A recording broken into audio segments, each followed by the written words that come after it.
Hello.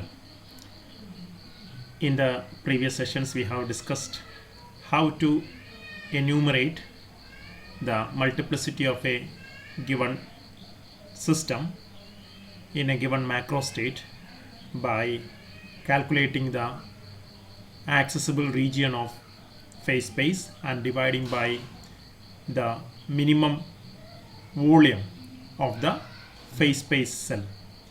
Now we will be using those ideas to calculate or to find out an expression for the entropy of classical ideal gas, and from the entropy, using the recipe we have seen, we will be deriving other thermodynamical properties of the system. So to start with, let's see what actually is meant by a classical ideal gas. Classical because we are treating it by using the principles of classical mechanics, not of quantum mechanics. So the idea of ideal gas is already known to you. So by ideal gas, we consider a system of non-interacting particles.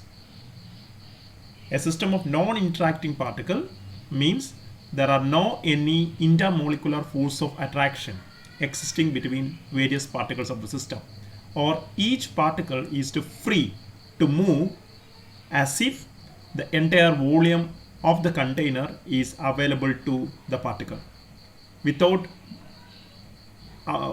being affected by the presence of other particles. And another assumption of an ideal gas system is that the molecules of such a system are assumed to be point-like, which means the size of these particles are negligible compared to the overall size of the container in which the particles are filled in. So in the example here, you can see in the picture here, so there are a number of gas molecules which are represented by red spheres moving in all possible random direction with all possible random velocity and momentum, with its position as well as momentum changing from instant to instant. So, and the system is contained in a box of, say, volume V.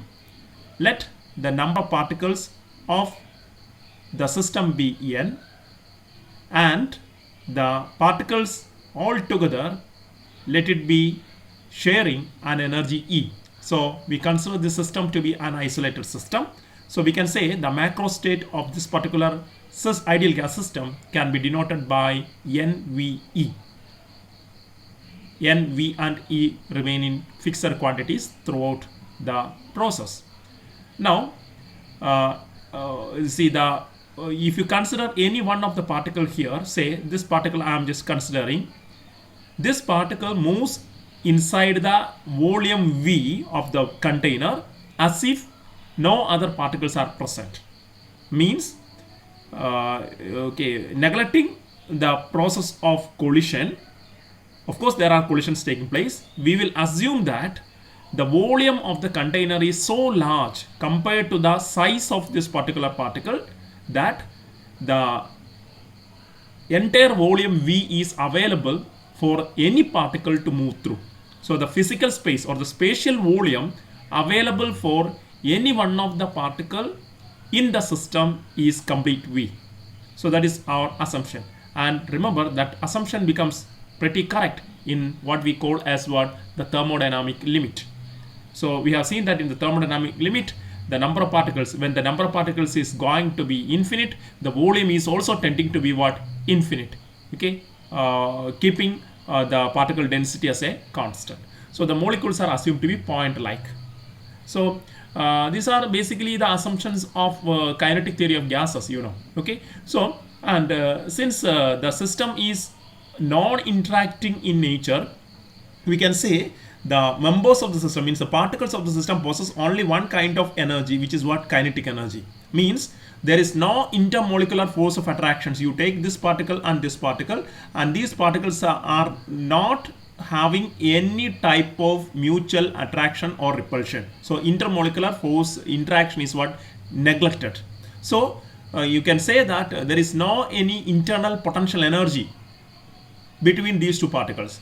So we can say that the particles possess only kinetic energy, or the total energy of the particle is purely kinetic in nature, means the potential energy is zero as the intermolecular forces are absent. So okay, these are the three important properties that you have to keep in mind while we talk about what is known as an ideal gas. So the ideal gas is a system of non-interacting particles, okay, where the molecules are assumed to be point-like or zero size, and they possess kinetic energy only, or the potential energy is zero as the intermolecular forces are absent. Okay, and we can see that the real gases that we usually deal with, they approach ideal gas behavior in certain conditions. In the limit of say high temperature and low densities or low pressures, we can see that the real gases, or we can say the real gases, one such category is what is known as van der Waals gases. Okay, the gases which obey the van der Waals equation are known as what? Van der Waals gases. That is one special case of real gases. So the real gases, they show behavior quite similar to that of ideal gas under high temperature and low densities. Okay, and why do we discuss about ideal gas in statistical mechanics? Okay, in the very beginning of our discussion itself, because ideal gas is used as a testing system for the methods developed in statistical mechanics. Hope you remember, while we were dealing with the principles of classical mechanics, like I was introducing the idea of various formalisms in classical mechanics, like the Lagrangian formalism, okay, the Hamiltonian formalism or Hamilton-Jacobi formalism. I was telling you that after developing the fundamental equations in every such formalism, we were testing those equations. We were testing those equations in certain well-behaved systems. Okay, hope you remember that one of such well-behaved system was the harmonic oscillator. Okay, and we tested the Lagrange's equation of motion in a harmonic oscillator. We tested the Hamilton's equation of motion in a such a harmonic oscillator. We tested the Hamilton-Jacobi equation also, what, or action angle variable technique also in what? Harmonic oscillator. So why harmonic oscillator was used there in mechanics? The reason was that that is a well-known system or a well-behaved system whose properties are quite familiar to any student of physics. Okay, whose results are predictable, whose entire properties are known to us, so that by applying any newly developed theory or an equation to such well-known systems, we can test whether that given system, the newly developed methods are what? Truly beneficial, or they are what? Truly giving you some what you can say acceptable results. So the same manner, when you come to statistical mechanics courses or statistical mechanics discussions, we'll see that in place of the harmonic oscillator system, we will be depending on the ideal gas. Ideal gas is in place of harmonic oscillator. Of course, we'll be dealing with harmonic oscillator systems also in statistical mechanics, but ideal gas is usually used as a testing system. Okay, it's the guinea pig for developing the principles of statistical mechanics, and thereby checking its efficacy to replace what you call or to complement the theory of thermodynamics. Okay, so ideal gas will be used. Now that ideal gas equation, every ideal gas system will be obeying an equation which we usually write as what? PV is equal to what? For n moles we will be writing PV equal to nRT. Okay, or we can write in terms of what you can say that the Avogadro number, or in terms of the Boltzmann constant, we can write it as what? NKBT, PV equal to NKT. Okay, so where I think you remember that this KB is the Boltzmann constant, which we already have been using. Okay, so KB is nothing but the ratio of, it is found that KB is the ratio of two other fundamental constants, that the universal gas constant and the Avogadro number. So these were the ideas that were obtained while we discussed about the kinetic of gases. And we have seen that this KB, the same KB, we have seen in the Boltzmann's famous Boltzmann's relation for entropy S equal to KB log omega.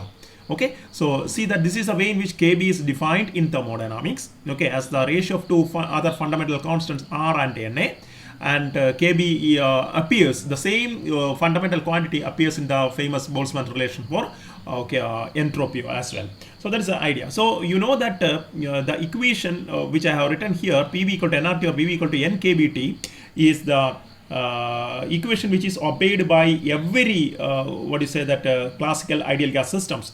And why do we also discuss about this ideal gas? Let me tell you one or two words that gases are common in nature, okay, and they are found in topics related to astrophysics. You know that our heavenly bodies, like every star, is actually a ball of gas, okay, actually a ball of plasma in the fluid state.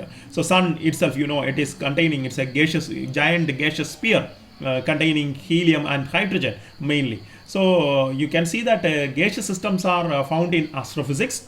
Okay, so we have to analyze what is happening inside a star. You have to depend upon what? The theory of gases, right? So you will see that it was actually Satyendranath Bose, the Indian-born famous physicist, who contributed in the development of this Bose-Einstein statistics, who developed a lot of theories regarding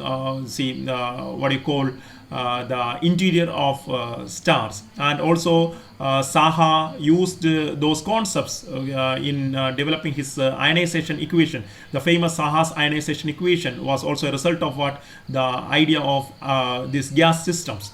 Similarly, it was Subramaniam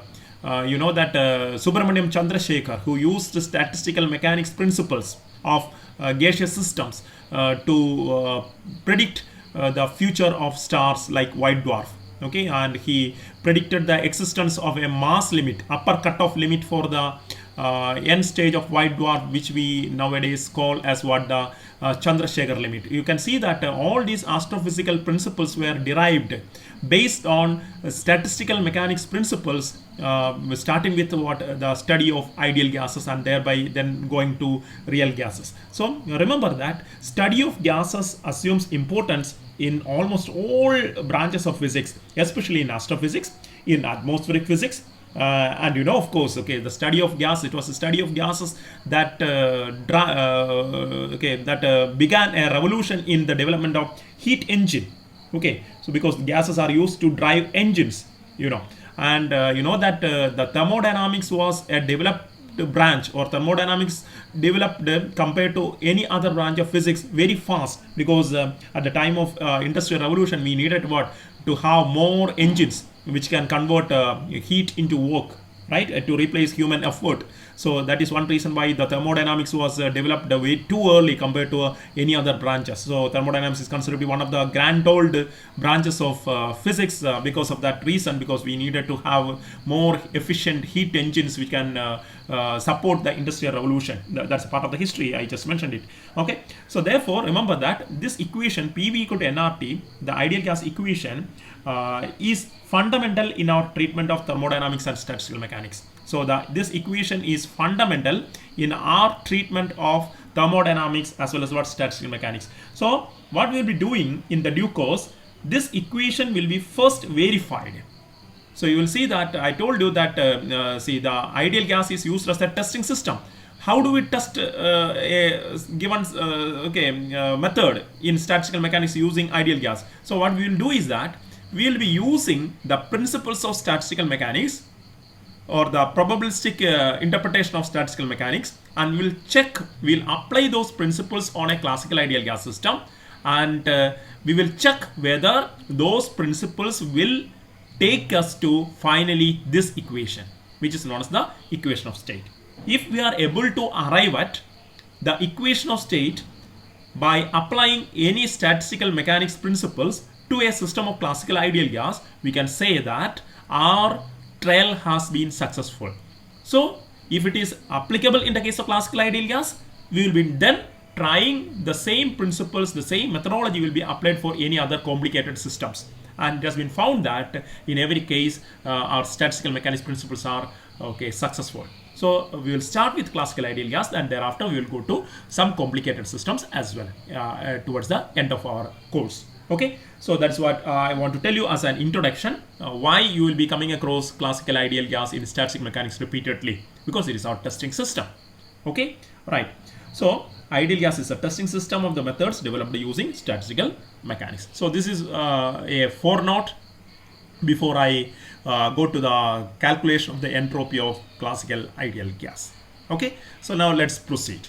So our system, you have the properties of our system in our mind. So system is classical ideal gas, and the macro state of the system is denoted by NVE, where N is the total number of particles in the container, V is the entire volume of the container. So if it is a cube of side A, okay, of course this volume V in our macro state description is nothing but A cubed, volume of the container, the physical volume. Okay, V is the physical volume of the container, and E is the total energy that is shared by all these N particles of the system. That's the meaning of each of the symbols that is used in description of the macro state of the system. Okay, now our aim is to calculate the entropy. Our ultimate aim is to calculate the entropy, and you know, see, what is the recipe of deriving the thermodynamics? You know that the entropy of the system can be derived as a function of its macro state. You know, entropy depends on the macro state.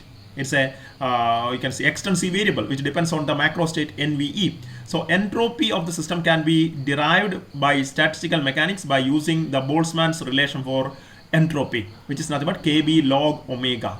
So you can see that Kb is the fundamental constant.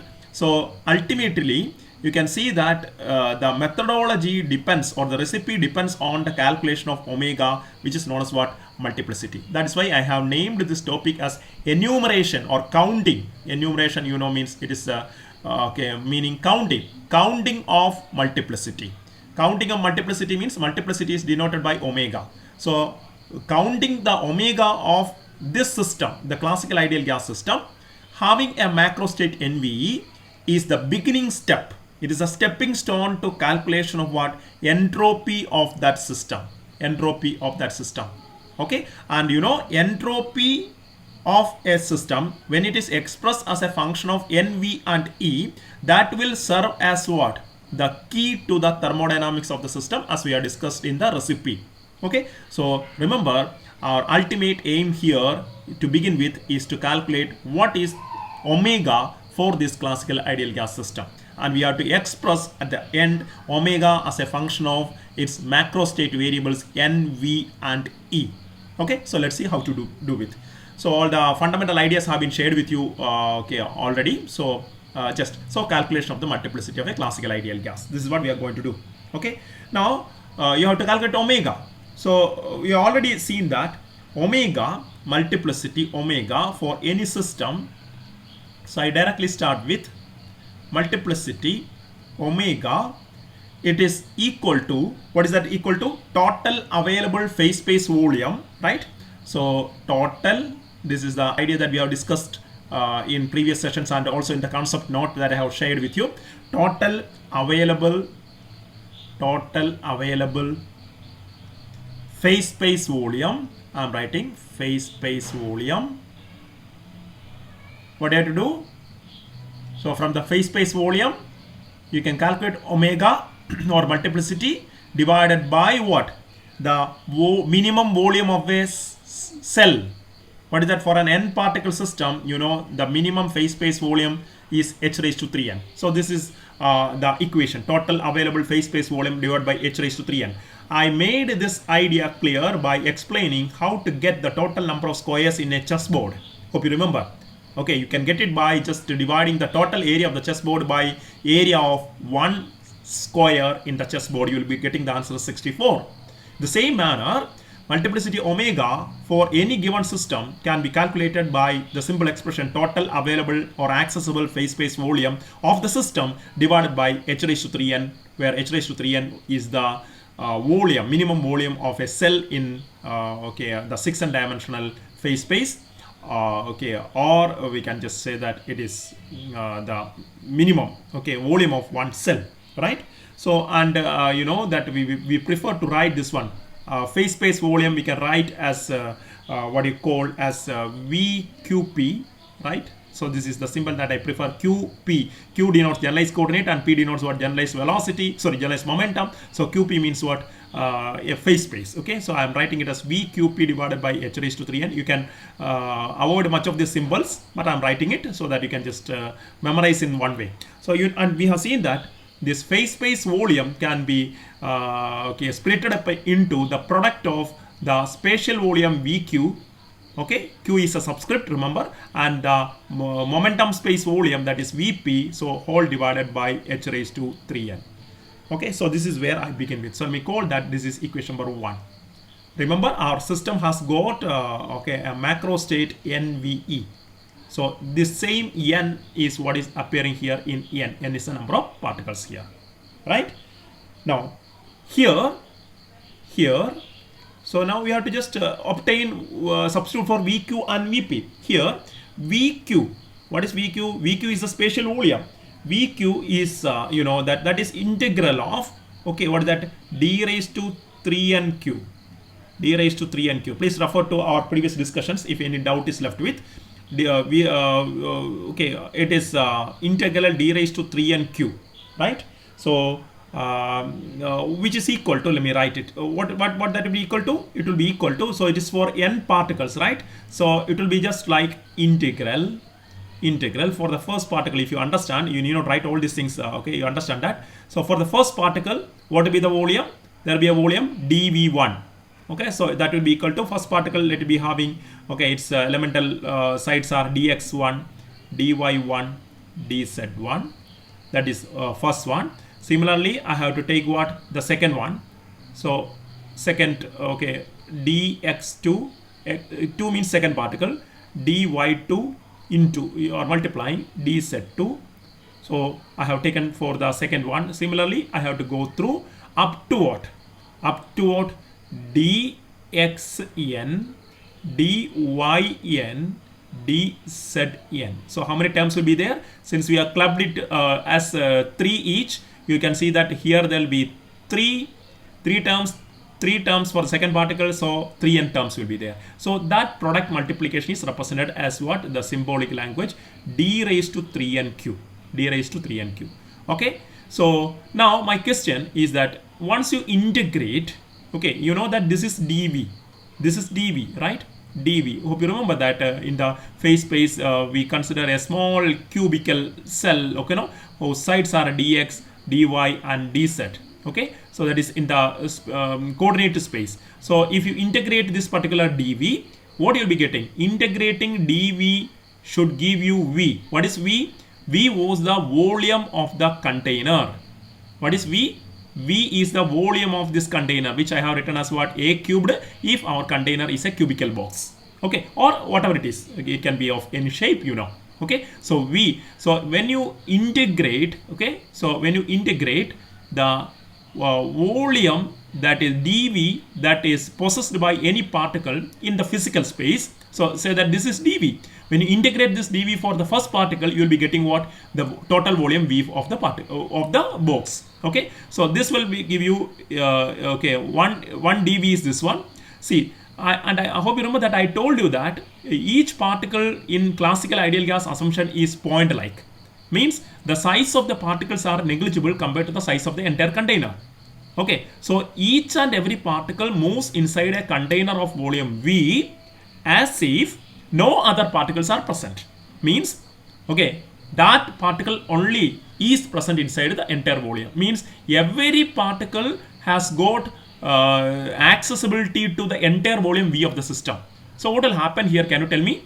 So what will be the result of this one? So automatically, due to that assumption, since the classical ideal gas system is composed of non-interacting particles which are having point size, each particle can access the entire volume V of the container. So on integrating this one, this will be just like what? Integral of, so this is not a, remember, this is not a single integral. This is not a single integral, okay? Even if we are putting as integral, okay, actually how many integrals should be there? There should be actually n integrals. So this particular integral symbol is actually n integral. So you have to take that now, first one, okay, first integral, second integral, third integral, like that, n integrals are there. So what will be the thing? It will be equal to integral of dV multiplied by integral of dV, okay, dV for first one, dV for second one, likewise integral, how many integrals? N integrals will be there. for correspond to each n particle. Okay, so what will be the total? Each of this dv will be giving you v. So this integral dv also will be giving you v. This integral dv will be also giving you v. So what will be the total thing? I think you are able to understand that that will be equal to v into v into v into etc. up to how many times? Okay, v n times. N times. Okay, and what will be its answer? That answer will be equal to simply v raised to n. I don't know whether you remember, I had ended up the previous session by asking you why or how do you calculate VQ or why V physical volume. Okay, the total physical volume or the spatial volume for an n particle system should be equal to V raised to n, and this is the answer. Okay, it is because of the point size of the particle and the assumption because the particles are what non-interacting. So each volume will be getting multiplied and the total spatial volume for the entire system of n particle system will be simply V raised to n. So that is one thing that we give. So let me say that this is my second idea. So we got an expression for VQ. Now I have to substitute for VP. What is VP? VP is the volume of the momentum space. Okay, of how many dimension? For an n particle system, you know this is 3n dimensional. Okay, this is 3n dimensional. So and this VQ was also 3n dimensional, VP is also 3n dimensional. Put together it is what 6n dimensional phase space. That is the idea. So the last session we have discussed that the VP can be the momentum space. Volume of the momentum space VP can be calculated by calculating the volume of a hypersphere, the volume of a 3n dimensional hypersphere of radius r, and that radius r should be equal to p, the momentum. Okay, so v3n, hope you remember the equation was v3n is equal to pi raised to 3n by 2. I hope that by the time you are familiar with the equation, pi raised to 3n by 2 r raised to 3n divided by what is that? 3n by 2 the factorial. Okay, we have just tried this one, checked this one for n equal to 1. We obtained v equal to 4 by 3 pi r cube, the volume of a three-dimensional sphere, right? So this is the equation, the volume of, which is the volume of a 3n dimensional. Already we have just discussed this a separate session in order to understand. Okay, 3n dimensional hypersphere of radius r, right? For any sphere of hypersphere of radius r, 3n dimensional space, hypersphere of radius r, this is the thing. But you know that we are talking about momentum space. So in the momentum space, you know what is special about momentum space? Hope you remember that in the momentum space the axes are spanned by momenta. Okay, what are momenta? So like px, py. If it is three-dimensional space, it is px, py, pz. The axes are spanned by px, py, pz. So if you are considering that a sphere in the simplest case, three-dimensional momentum space. So such a space is what is known as momentum space. So if you consider a sphere inside this momentum space centered at the origin, then you can see the radius of any vector to any point on the sphere will be giving you vector p. And this vector p, of course, you know that the equation of a sphere centered at the origin, you can see that that will be something like equal to p square equal to, is it not? P square is equal to px square plus py square plus what? Pz square, right? So that's the equation. So you can see that this particular p, see, this is the thing, that will be the radius. So x square plus y square plus z square is equal to r square. That is the equation of a sphere. Okay, with the center at the origin. So you can see that this radius, so p will be the radius of the momentum sphere. So we can say that what you can do, you can get so when you substitute this, instead of this p, you can substitute for what? Instead of this r here, you can substitute p. So when r is equal to p, you will get correct equation. When r equal to p, you will get the momentum volume of the momentum space. Okay, so when r equal to p, you will get vp is equal to, what will be the equation? Simply just substitute pi raised to 3n by 2. So we have borrowed this equation from hyper mathematics. So p raised to 3n, instead of r I am substituting p because it's momentum space. Okay, the radius is momentum. divided by 3n by 2. There is no other changes elsewhere. So 3n by 2, the factorial. So that is the equation that we are going to get. Now, one more thing. Let me say that this is equation number 3. Our macro state variables are n, v, and e, and I want finally the omega to be expressed as a function of n, v, and e. But you know that here, when you look at equation number 2, here v comes and n comes. Means there is no problem because v and n are already the two variables used in the macro state. Okay, description. But you know that when you calculate the Vp by equation number 3, n is there of course on the right side, but there is p coming. But p is the momentum is not appearing. Momentum is actually a microscopic variable. But we need to have a macroscopic variable in place of the microscopic variable p. P is the momentum. Remember, don't please just mistake P as the pressure. No, P is not the pressure. It is a momentum sphere. So given by this particular concept. So what I have to do is that better let me replace the momentum in equation number 3 by the corresponding variable here. What is the energy E? We have taken the assumption that classical ideal gas is non-interacting. So means the entire energy E given to the system will be shared by all particles of the system, and it will be appearing as only kinetic energy. Is it not? The entire energy E will be appearing as what? Kinetic energy. No potential energy because there is no interaction. Whenever there is no intermolecular interaction, the potential energy of interaction is equal to 0. And we don't consider any interaction with an external field here. Okay? Because we are considering the internal energy of the system. We consider it is an isolated system.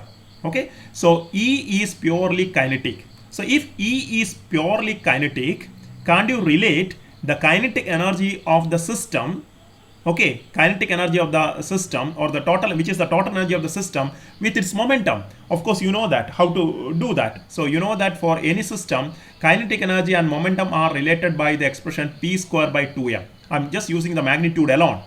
Okay, so this p square only what I'm writing. Okay, so E equal to p square by 2m, or what you can write as p. Therefore, you can see that p can be replaced as root of 2me. So wherever you see p, you can rewrite, or you can replace p with what? Root of 2me. So that will help us in retaining or using the macroscopic variable E in place of p. Okay, I think you understood why we are doing like this, because p is a microscopic variable. We have to express everything in terms of what? The macroscopic variable n, v, and e finally. Okay. That is what. So what I'm doing is that I'm writing since. So you see that you use arguments since the entire energy is purely kinetic. Due to that reason, we are able to write purely kinetic. We can write E is equal to what? I can write the other way directly. Momentum P can be written as root of what? 2me, root of 2me, or 2me raised to half. So that is an expression that I am using. So where E is the total energy and P is the total momentum, its magnitude. Okay, for the system, entire system. Of course, you will have to, this total momentum will be contributed by vector addition. Okay, is not of all components of individual n atoms or n particles, right? So what will be the equation now becoming? Therefore, we can say that Vp is equal to, I'm replacing equation number 3 with this one. See that I'm just doing it step by step with the proper wordings, proper arguments. You can skip many of these steps. I'm doing it step by step so that we can understand how it all comes. So I can rewrite equation number 3 as again pi raised to, there is no change over here, pi raised to 3n by 2. Okay, then see p, instead of p we have to write what? Root of 2me. So I'm writing 2me, root can be written as what? Raised to half. But already there's a 3n. So I can write here it is what? 3n by 2. Can you see there is some sort of symmetry here? Pi also have got 3n by 2 as the power, and this also have got 3n by 2 as the power. And divided by, can you see that this is some equation that is worth remembering? 3n by 2 the factorial. Can you see that the factor 3n by 2 is now common in every term that I have used here. So this becomes what is known as what? The volume of the 3n dimensional momentum space. So let me finally call it as equation number 4. Now see that this is our leading equation. Equation number 1 is our leading equation. Okay, I have to substitute for VQ from equation number 2, VQ from equation number 2, and VP from equation number 4. So what is my next idea? Therefore, hope you can just follow me. Therefore, omega, which is the multiplicity, omega is equal to, okay, what was that? VQ. VQ was V into V into V, n terms. So it is what? V raised to n. V raised to n. Try to remember and write. And what is VP? VP was the volume of the 3n dimensional hypersphere with radius as momentum, which is replaced and rewritten in terms of root of 2me. So what is that? Pi raised to 3n by 2. I'm trying to recall from memory. Okay, then what is the next term? You know that it is all these terms are having 3n by 2. So it is 2me raised to 3n by 2. Okay, what is in the denominator? That was 3n by 2, the factorial. So that is the volume of the 3n dimensional momentum space, right? And so we got VP into VQ, or VQ into VP is written. So we have to divide it by the minimum phase space volume, which is what? H raised to 3n. Okay, H raised to 3n. So this is omega. Maybe you see that this equation is somewhat lengthy, but I think it's not so difficult to memorize even this equation. I think by just write 2 or 3 times, and I think our detailed discussion would have made already it easy for you to memorize this equation. V raised to n. Always remember the history. Okay, using the same symbols that I am using. Okay, omega equal to VQP by H raised to 3n we began, and VQP we wrote as product of VQ and VP. VQ was proven to be equal to V raised to n, and VP was derived from the borrowed equation of volume of a 3n dimensional sphere, and you divide by H raised to 3n. That's all. Okay, so let me do one thing. I'm rearranging this equation once again. So which can be rearranged as you can see that here V raised to n is there, and here H raised to 3n is there. So let me put it something like this: V by H cubed, okay, whole raised to n. Can it be? So I have made it that n common for both the terms, into the reason is that all other terms are having 3n by 2, okay, as the power. So can you take this pi inside the bracket, because okay, the thing, so you can understand that. So into 2 pi me, this is for just making it simple to, okay, 2 pi me, I'm putting it in this order. 2 pi me, pi is taken, okay, together. 2 pi me raised to 3n by 2 divided by what? The 3n by 2 factorial. 3n by 2 factorial. And this is something, okay, this is something very critical step. So equation number, let me say this is equation number 5. That gives the multiplicity. So you understand one thing, what we have achieved now. I told you we are considering the system having a macro state described by the variables NVE. So the macro state variables are now appearing in the expression for omega. Can you see that? You just look at the right hand side of equation number 5. Can you see that apart from the constants appearing in the equation, the other variables here are simply n, the v, and also what? E. The n, v, and e are the only parameters that appears in the expression for multiplicity omega apart from the fundamental constants like h, pi, em, etc. That is what we have done. We have achieved, okay, by equation number 5. So omega has been expressed as a function of its macro state variables. That's something very, very important in the calculation. Only if we are able to do this one, you will be able to derive the entropy of the system also as a function of the same corresponding what? Natural variables, or what? The macro state variables. Then only you will be able to take the derivative of this entropy S with respect to n, with respect to v, and with respect to e to give you what is known as what? Mu, the pressure P, and also what? The temperature T. Okay, these are the things that we are going to do in the subsequent sessions. I hope you understand this one. Okay, so we just have arrived at the enumeration of what you call multiplicity of the given system, and I think we will go to the derivation of the entropy of the system in a detailed manner in the next session, but let me end up. Therefore the entropy of the system, we stop it with that, writing that equation, entropy of the classical ideal gas, which is our system. Entropy of the classical ideal gas is given by